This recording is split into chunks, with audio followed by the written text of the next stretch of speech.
So, writing music is complicated, but it's really only as complicated as you make it. I feel like there's a lot of components that you have, but you don't need to incorporate all of them, right? Like, you know, say you're a guitar player and you're writing music for guitar, you don't have to include every single guitar technique in your piece of music. You know, sometimes having less is more, honestly. Like, for example, say you've been playing a line that is, you know, you just articulate the note, you simply just articulate it. Take the exit. But let's say that the next time you play this lick, maybe on a repetition or something, you slide into the note, but you make a very, very strong effort to do so. This is going to accent and sort of differentiate the rest of your sections as well. You know, sometimes I find that the smallest additions can be the most impactful, like adding stylistic things like staccato, marcato, you know, rests, anything really. In 6.7 miles, take exit 164 onto US 51 North and I-39 North toward Rockford. I think too, you kind of have to know exactly what kind of ensemble that you're writing for. You know, like, you wouldn't write the same kind of music you would for a clarinet that you would for, like, you know, a guitar player or, you know, anything like that. I think too, having some sort of vision is helpful. If you sort of have an idea, like, okay, like, I want to write a punk song, you can already kind of establish what kind of ensemble you're going to need for that and what kind of skill level that you need for the musicians too. I think that there are certain styles that do require a little bit more technical prowess. However, that doesn't necessarily mean the music's any better. It's just different, and I think that that's certainly the thing about music that's interesting. It doesn't really matter how much or how little you do. It's really more about how you deliver it.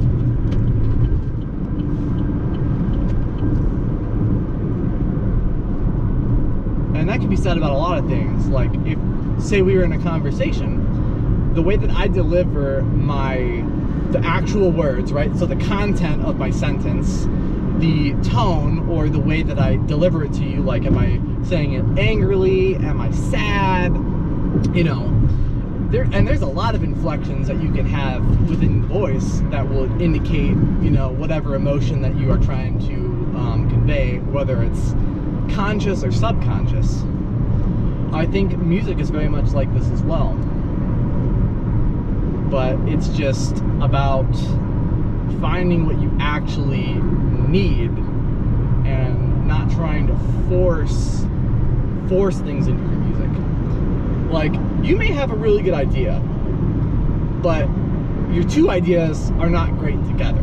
You have two great ideas, but conjoined, they just don't work. And really, you shouldn't try to make them work, you know? Save it, you know? Maybe you can write down your licks or record them or whatever and then come back to it. I like to use Guitar Pro. I know not everyone has the knowledge necessarily to notate, but I mean, a lot of times people have, you know, a phone, so I mean, there's no reason you couldn't just do that. Oh my goodness, there are a lot of cops. Holy shit, fam. What the fuck?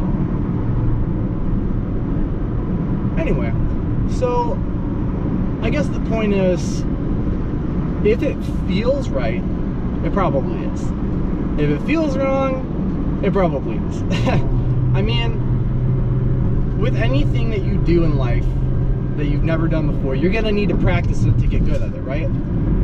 That's the same thing goes for writing music, you know? You don't even have to be good at your instrument to write music either. Like, I remember when I first started playing guitar, I was writing music, and it was awful. It was awful. But now I'm at a point in my life where I feel more comfortable and competent to, I guess, perform on my instrument and to write.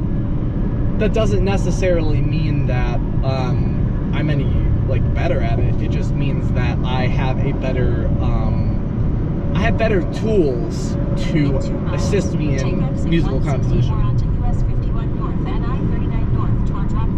But at the same time, having too much knowledge, I think, can inhibit your creative ability if you don't distance yourself from it. I felt like when I was in school, I had a very hard time distancing myself from just the theory. And even now, like, now it's fine, but you know, I'm not thinking about it like I need to like write a piece of music around a 7th chord or like a specific, you know what I mean, like a chord progression or something. It's more organic.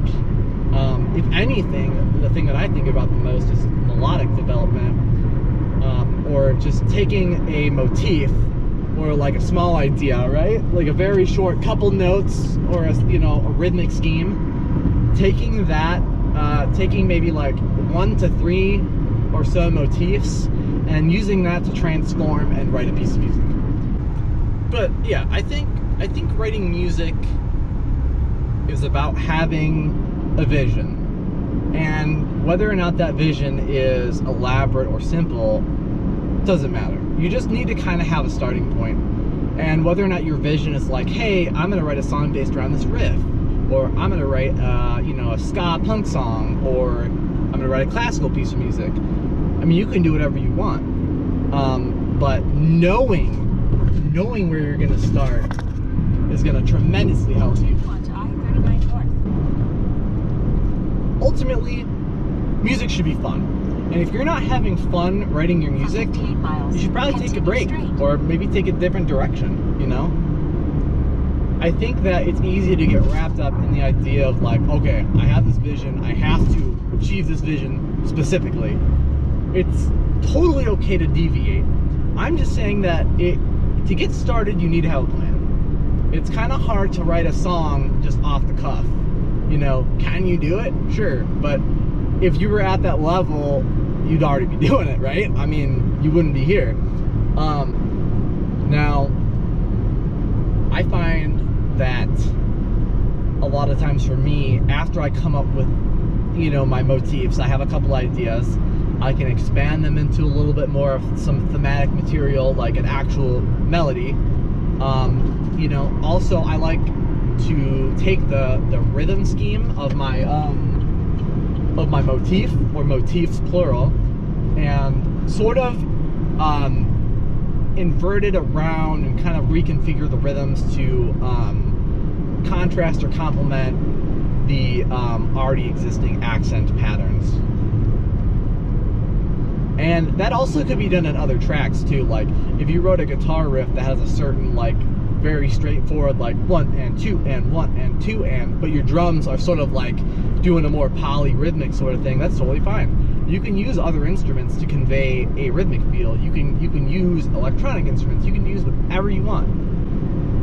Like I said, you just need to have the vision. You need to know, hey, I'm gonna write a song that sounds like X, and then it ends up being like Y, or whatever. It's fine. I think you can't overthink it for one. You definitely can't overthink it. And you gotta have fun with it. I think people need to realize as well that it is gonna be a process. You know, you're gonna write your first song and you're gonna hate it. Or alternatively, you're gonna write a couple songs, you're gonna think they're great, and then like a year later, you're gonna be like, wow, that's embarrassing. And that's fine. You wanna grow. And even if you only get 1% better every single time, it's fine, as long as you're always making progress. Slow, you know, progress is progress, man.